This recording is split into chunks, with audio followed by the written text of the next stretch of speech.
One, Baxter Cribbs here with you from Training with Baxter on our Facebook Live this evening. Good to have you with me here this evening, and good to be able to be here with you today. Now, the subject I want to talk on very briefly this evening is we've been talking a little bit about branding here the last week or so. And so the idea this evening I want to bring to us is to show your expertise, and that will show off your brand. So to begin with, let me tell you a couple of stories here to try to illustrate what I'm referring to today. And that is, many years ago, shall we say in the mid to late 60s, coming up where I was born at, and in the field out on the farm, that there we had, the wood stoves and stuff. And then one day, my mother got in an electric stove, something I'd never seen before. And, of course, it has little coils on it, the eyes on it that most of you see today on our stoves today. A little black circular thing that looks like a spiral. And whenever it's heated up, it's really bright red. But when it starts to cool down after you turn off the power, you can't tell that it's been hot unless you've been standing there. Well, being the young man that I was at that time, and I come into the house and my mother's been cooking on this thing, and she says, "Don't touch that burner. It's hot." Well, I look at this burner and I see this thing is black. I don't see it red like the wood burning stove I was used to. I see a black coil up there. And so she turns away to go put her cake or whatever she had. I don't even remember right now. But whatever she had, she turned away to go put that down. And of course, I take my hand, stick it right on this eye that's black, that to me at that point was not hot. And of course it was. And so I ended up, as he pulled the hand back, then I had this here circle in my right hand spiraling out all the way out my whole hand where that thing branded my hand. Sometime years later, I don't know, 18, 19 in that area, whenever I started in the construction field.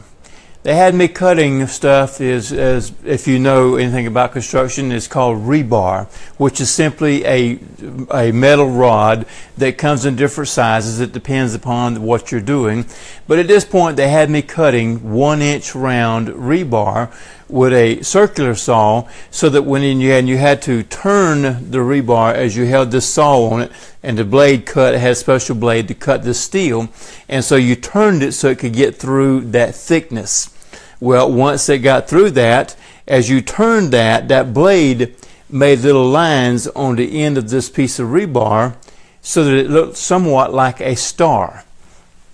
And working with that, I was doing this and doing that, and I put the saw down on one of the pieces, no hand, no glove on this hand, stuck my hand right to the end of that rebar I had just sawed, and I ended up with a brand of a star right in the middle of my hand. Now, one more story. Somewheres again, we're in the 5th grade. I remember this very clearly because at the time it was kind of funny. And being again raised on the farm, that there we at that age and time, some farmers still branded their cattle because of the way that we moved them from farm to farm. If they got lost, you could find them. This guy named Richard came to school one day, and here we were. I don't remember lunch, whatever time, recess, and we had all went down to the bathroom to take a break, and this guy Richard comes in, all happy, excited. He said, "I got something to show y'all." And he undone his belt, turned around and dropped his pants down, and there on one of his butt cheeks was a big brand. Now, why it got there and who done that for him and why he would have did that, I do not know. Never asked no questions, but he was happy as he could be about that brand, pulled his pants back up and run back out the bathroom. And so, why am I telling you these things? Well, in branding, today in the marketing world of branding, it's the same idea, is that you want to present an image out there about you and what you do and what you're excited about. So the first two stories that I told you, the one where I touched a hot stove top and then later on stuck a piece of rebar into my hand, those were two brands that had a negative appearance. When I showed that to people, or people seeing that, they're thinking, wow, this guy's dumb, sticking his hand on a hot stove or into a hot rebar. Everybody knows you don't do that. And so therefore I made a bad impression. The other guy, the third story of the young man who came in and had the brand on his buttocks, he was real happy about that. He was showing that brand off, and I don't know why he was happy, but he was. And that's the kind of a brand you want in your business. You want one that when it stands out, that you can show to people, it just automatically goes out as people look at you and they go, I like that. That's a smart guy. And so we're talking about branding here this evening. Now, last time I was on live, we talked about in your branding, whenever you're branding yourself, which is simply creating an image of yourself or your company, and you want to start out really with yourself, okay? Because once you get people to follow you, then more than likely then they will follow a company, a corporation or whatever, because people want to connect with people. They want to follow people.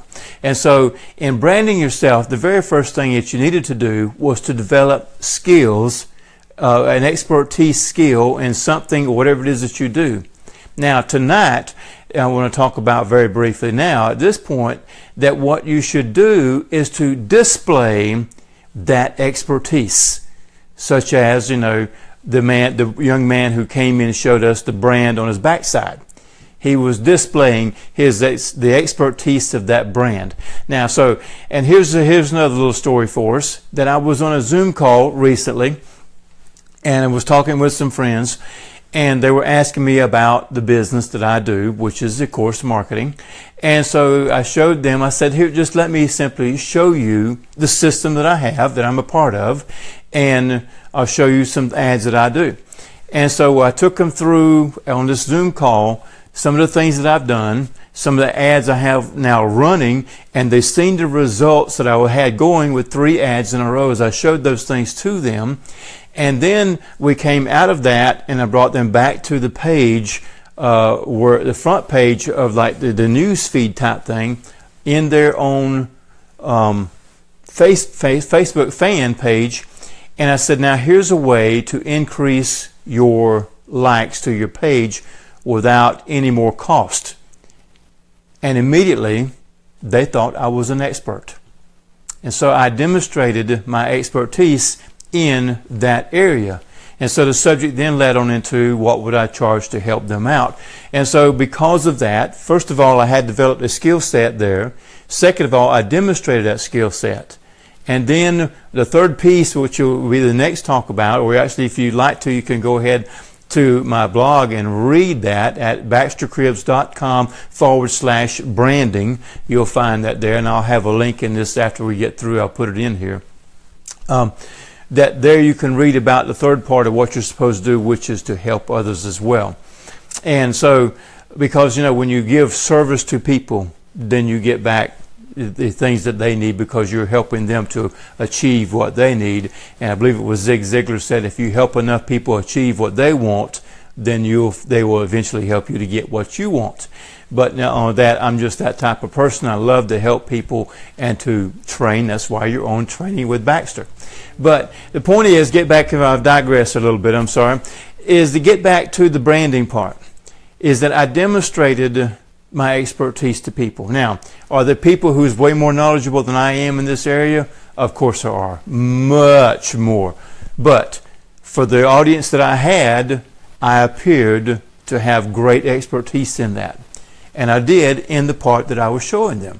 So I understood that very well. Here you go. And they said, thank you very much. Let's have a steak dinner, blah, blah, blah. And we went on from there. So to show off your branding, which is the topic that we're talking about tonight, make sure that the brand you present forth is not of the negative. It is not something that you do out of ignorance, like sticking your hand to a hot stove or to the end of a hot rebar, and you have those negative brands, because that is a brand in itself too. And not that you can't change that later on, but you want to try to start out on a good foot if you can. It's hard to overcome a bad spot. It can be done, though. Many people have done it. But you want to put forth a brand that you're proud of, that people see, this guy's got some skills, this girl's got some skills, and they're demonstrating it to me, and I like it. My friends, I hope that helps you this evening for a little bit about branding. If you'd like to find out more, once again, I ask you to go to my website. There's a blog there that my friend Fernie Ceballos has written, has allowed me to share it with you, and you'll find out there, and he'll give you some more information, as there's a lot more to that other than the things that I presented here this evening, and that's at BaxterCribs.com/branding, and you can go there and look, and there's a few things you could even download for free there if you'd like to. Thank you very much, my friends. I hope this has helped out. If it has, leave a comment below, share it with other people as well. They might learn how to have branding going on in their business as well. Thank you. Have a good evening. We will see you next time.